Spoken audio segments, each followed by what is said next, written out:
Hi guys, it's Matthew here from the LG4L Gaming Network again. Hope you're all doing really well, enjoying Kerbal Space Program. Today I'm going to show you some cool microengineering things that might open your eyes in how to construct a rocket. Now, when I first started playing the game, I felt it was necessary to have big rockets in order to have a huge amount of delta V. Which would get me to orbit, get me to all the planets, and so on and so forth. What I'm going to show you now is how much fuel you actually need to get out of the Kerbin atmosphere. I found this quite interesting once I discovered this. So if you get about 5 of these little toroidal fuel tanks, and then you go to the Rockamax 487S, a little tiny engine, stick that underneath, you'll see if you use Kerbal Engineer Redux, which I thoroughly recommend you do, and once again I'll post a link to it in my description of the video, that you'll see that you can attain a delta V just with this rocket of 3,415. Now I think that's enough to get into orbit, and it's definitely enough to carry much further than you'd think. So let's go ahead and just take a look at what this does. Let's call this, we'll call it the Frodonator. So it's a little tiny rocket named after Frodo from Lord of the Rings. Now, let's just go see how far this will get us. I also want to do some more stuff. I basically want to test the limits of this game, see how small that little rocket on the top can be. So there it is. As you can see, it just looks ridiculously small. Doesn't look like it's going to do much. But you'll be surprised. Check this out. Turn up your throttle to max. Press T. And we take off. Now look at the acceleration on this thing, as well as how much fuel and delta V it actually has left. Now if you press the VES section over there, you'll see that we've still got over 2,500 delta V left in this little tiny rocket. I mean, look how small this is. This could probably get me out of the Kerbin atmosphere. Let's just see. Now at the moment we're reaching a potential Kerbin apoapsis at the furthest distance away from the planet of 13,000 meters now. Now that is just incredible from such a tiny rocket. It just goes to show you don't need a massive rocket or a whole bunch of fuel to get there. I've literally got about 50 fuel on this ship. We reach speeds of 600 meters per second. We're now going through the atmosphere, as you can see there. Let's just launch this, see how far it can actually go. Look, that's actually going to get to orbit. So let's we've cut the engine too early. That's actually going to reach an apoapsis of, wow, look, how high is that? 125,000 meters potentially. Now, I think that's really incredible. I mean, from such a tiny rocket, if you imagine using that on interplanetary journeys, that would probably enable you to say, let's say once you're in space, around orbit, around the sun, that may get you to Duna or something like that. Just this little tiny rocket. Now, we might even be able to test that. But for now, let's be happy in the knowledge that that does that. So I'm just going to go back to vehicle assembly and attach some more parts to this to see what we can achieve. So, what I really like are the atomic engines. So I'm going to go ahead and stick a little bitty engine underneath here. We need a little decoupler. Stick this little decoupler under there. What we need is, where is it? Is it that one? No, it's not that one. We want this one, FLT200 fuel tank. So we'll stick that on there. Then we'll stick, let's say, an LV909 liquid fuel engine. Now, as you can see, we've got delta V, perhaps, of 5,349 now. Significantly increased. So, and a thrust to weight ratio of stage 1 of 2.02. Anything above 2 is really good. The staging on top, where it says S0, stage 0, is really good. Thrust to weight ratio of 3.48. So, but you know, we can kind of see that we're going to need more than this if we want to get into space and do anything useful. So let's go ahead and just try this out. Let's put three of these TT38K radial decouplers on, and we'll go ahead and put some fuel on here. Some more of these little baby fuel tanks, I think. Let's put 3 of them there. And then what I'm going to use are these atomic motors. Let's just see how that affects things. So now that gives us a quite a low thrust to weight ratio of 1.44, but not terribly bad. But you can see our delta V is now increased to 7,461 potentially. Now that's marked improvement. So what happens if I now go ahead and put 4 of these around it? It gives us a 1.52 thrust to weight ratio. Is it possible to fit 6, I wonder? It gives us a 1.6 thrust to weight ratio. Again, not too bad. What if we were to remove these atomic motors? Remove that motor. Stick the atomic one just in the middle. And then use these LV909 liquid engines around the side. Now that changes things to make the second stage only 1.43 thrust to weight ratio, sorry. Okay, so what we're effectively doing here is using 6 of those. Then we want to get rid of all 6 of those. So let's put that there. Then that one engages. Okay, cool. So that's going to give us potentially a delta V of 7,600. Now, I'm curious, what if I change these LV909 engines now to just have 4 of them? See how that impacts on things.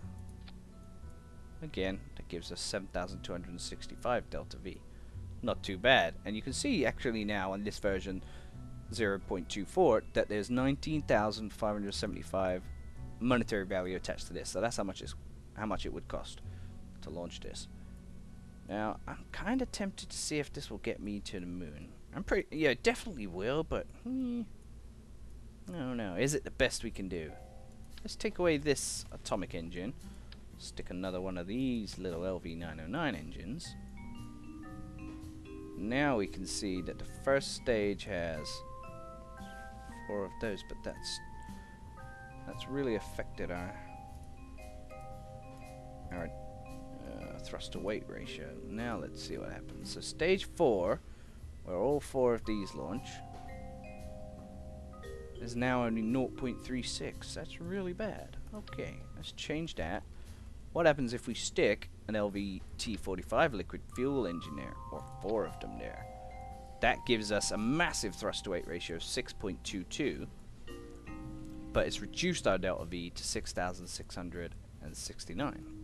But I think potentially that can get us to the moon, maybe Minmus. So let's call this the Frodonator 2 and take it for a spin. I think on this journey we're probably going to need some battery power and some solar panels. So let's just attach some solar panels. Put 2 of them on, I think. There we go, sticking up like so. And what else do we want to add? We don't want a parachute or nothing. I don't even think we need legs, you know. It's going to be this teeny thing we want to land. Let's put some micro struts on there. See if we can do that. We can't even do that. Well, it's a proof of concept. Let's go ahead and see if it works. I just want to see if it works for my own curiosity. Launch pad, here we come. To the stars we go. Join me on my epic journey across the universe with the Frodonator Mark II. Here we go. Beautiful day. Press T for the SAS to engage, and away we go. Look at the speed of this thing. Now, if I press up here, you can see our total fuel on this journey was only 500. That is crazy. Let's see how high and how fast we can get with just these TV engines. Alright, drop them off. Now we got this little booster. Let's start tilting our rocket as if we're going to go into orbit. We've still got a delta V of over 4,600 if you take a look on the right there. Pretty impressive. Microengineering is where it's at on this game, man. I love it. Might even try some stuff with like RCS boosters.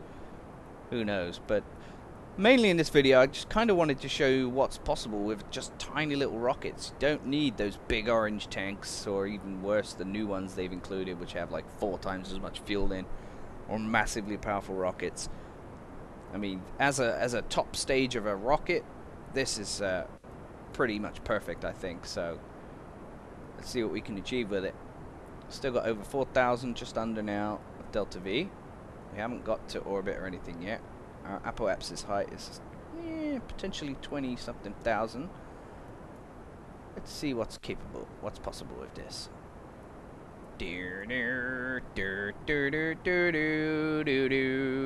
Alright, 30,000 meters apoapsis height, not too terribly bad. Over 3,000 delta V. What do you reckon, guys? Can we make it to the moon or not? We're on the teeny rocket. Yarr, fly, teeny rocket.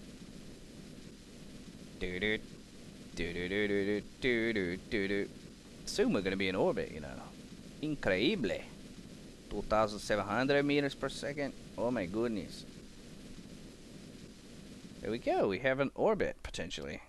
Sweet. Alright, so I'm going to go ahead and set up a maneuver as if I was going to the moon here. Let's get our orbit around Kerbin sorted.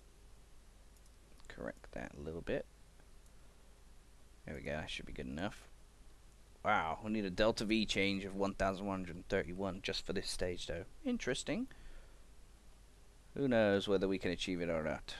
If we don't try, where would we be? All of mankind. It's history. We've tried and tried. Failed many times, but we've achieved so much. Alright, let's see if we can do this. What altitude are we at now? Just press M quickly. Ah, high enough. Beautiful. Okay. So now I'm burning the engines, trying to get that delta V change sorted out. And this will give us an orbit. I think that's pretty sweet from such a small little rocket. It hasn't quite worked as good as I had hoped, but not that bad either. We can keep our experiments going, I think. Alright, there's our orbit around Kerbin. There's the moon. Set that as our target. Ooh, ascending, descending nodes quite out, but I'm not going to worry too much. Alright, stretch this out, see if we can get an encounter with the moon. Stretchy, stretchy. Not yet. Okay, it's a bit fiddly this. There's an encounter, and that only requires 815 delta V, so we're nearly at the moon. If we could do this maneuver, that'll leave us approximately 500 delta V left. This is possible, ladies and gentlemen. It's possible, we can do it. I love watching Kerbin pass underneath me. Look at that, can't see it too well because it's dark, but whatever. Alright, so we're approaching our maneuver node. That little orange, almost asterisk shape over there. Alright, 6 minutes, 5 minutes, 4 minutes, 3, 2, 1. Now time to slow down. Okay, just fiddling with this. Alright, now... Uh-oh. Have we run out of electric? We have. Oh, God. We've run out of electric. What a fail. Oh, well. That's not too bad. So, that's what we learned from this mission. We need electric. So, we revert to vehicle assembly. And maybe just a little bit more fuel. You know what I'm going to do, actually, is add maybe... What do we think? 1 or 2 more of these toroidal fuel tanks. Just put that one there, see what that does. 6,520. It's that stage that's the struggle right there. So if we take away that engine and put an atomic rocket motor there, what happens? It doesn't increase things too much. Alright, switch those around. 6,568. That could be enough though. It could be enough. So, anyway, what we did need, as stated previously, was a battery. So where can we find our battery? There it is. Z200 rechargeable battery pack. Beautiful. 6,506 is the delta V we can achieve. What is the power of this thing? This is 200 max thrust, and that one's 215. So the LV-T45 is probably the more efficient. What if we change those now for those little LV-909 fuel engines? Let's go ahead and see what happens. Aha, that does increase our delta V to 7,104. Not bad. Okay, so we're going to call this a Frodonator version 3. Take this for a spin. I'm pretty sure now we can get to the moon. So, just testing this as much for myself as for you guys. I'm kind of curious. Doesn't seem like you need much fuel or much delta V change to get there. Whoa, that was a weird graphical glitch. Zoom in on our rocket. Look at him standing there balanced on his little atomic rocket. Away! That's kind of cool. Look at that. And the speed, as you can see, is slower than the previous rocket we had, but the total delta V has increased. So, let's go ahead and keep an eye on our resources. If we notice the electricity charge decreasing too much, we can always, well, at least once we're out in space, we can always open up our solar panels. You can open them on the while you're in the Kerbin atmosphere, but if you're traveling at any significant speed, like we are, then it will rip your solar panels off. So, yeah. Alright, excuse me while I just adjust my headset, ladies and gents. Alright, let's see what we can achieve now. It may end in failure, but it may end in success. Who knows? You can see the moon in the distance there. That's where we're going, people. Now, if there's anything you guys want to know, if you have any questions about Kerbal, the update, mods or anything like that, feel free to engage me. I'm more than willing to speak to you guys and help as much as I can. I'm by no means a pro at this game. I'm not an expert, but I do know a fair bit. So feel free. And if I don't know, we can always find someone who does know. All right. Oh, the atomic motor is overheating a little bit. You'll be fine, atomic motor. Don't you overheat on me. Can we get to the moon, guys? Can we? I'm not convinced. Well, only one way to find out. That is to continue with our research. Oh god, I forgot to tilt to the right. Whoopsie! Whoopsie! Now we'll tilt to the right. Hopefully it's not too late. Should be alright, I guess. Okay. Our delta V's gone down to 4,000. Ah, we have an orbit. Nice. Okay, we've got 70,000 meter, 71,000 meter apoapsis. So let's go ahead and create our menu over here. There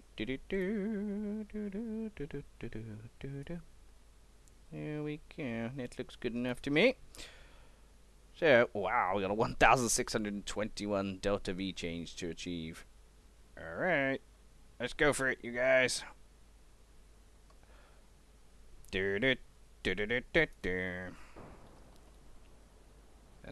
Now, affecting the physics model like that can mess up your flight, so just be careful with that. 3, I've found, is quite good. If you take it up to 4, it can mess up quite a lot, so yeah. Okay, there we go. That looks like a nice orbit. Bit more, I think, just to get that above 65,000, just because I want to. Alright, set our target as the moon again. Moon, are you ready for this? Here we come. We're gonna have the smallest little rocket ever coming near you. Okay,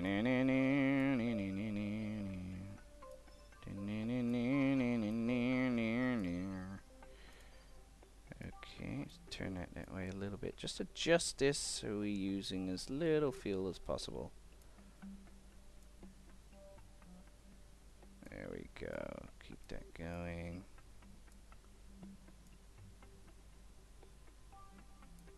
There we go. Can we reduce it even more? A little bit. Let's see how that goes. Alright, so we got 30 minutes until burn time. Fast forward. So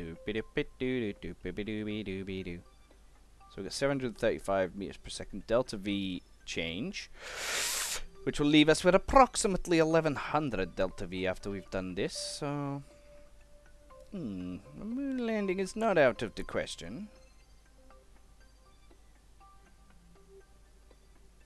Okay, we're getting near to our maneuver point.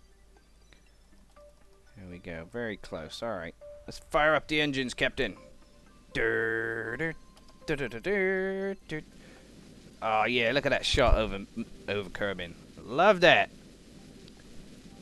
Let's open up our little solar panels. Come on, solar panels. Look at that. That's such a cute little rocket. Who'd have thought something so small could do this? Crap, we went too fast. Whoopsie. Alright, so to correct this, let's just swing round 180 degrees to face the other way. Fire at that node there. And reduce and boost our speed. Here we go. It's a waste of fuel, but we've messed it up, so what are we going to do? There we go. So we've again found our encounter with the moon. Let's go ahead and speed up time and see if we can prove our concept of landing this little micro ship on the moon. Okay, wait till we're in touch with it. There it is. Yeah. Alright, let's go ahead and create a maneuver at the periapsis of our encounter with the moon. That should be good enough. So that's only a delta V of 254.2. Speed up time again, get to that point. Please hold. Just only 4-second burn. Wow. Really? If you say so. There we go. Now let's do our burn. Wow, this rocket is super efficient. There we go. So we are now close, but it's going to be dark on that side of the moon. So let's create another maneuver at the new periapsis and drag that down, and we should be able to get close enough. So 194 delta V is our new objective that we need to achieve in order to land on the light side of the moon. Hopefully this is interesting for you guys in the sense that you don't need a huge ship to achieve this. Look at the size of that little thing. It's just minuscule. When I first started building ships, they were massive rockets. I thought I needed the most powerful rockets, the most biggest fuel tanks and all that, but you just don't. And this goes to show that. Alright, let's go ahead and do our burn now. And there we go. We will shortly be approaching the moon. So let's go ahead and switch to that view.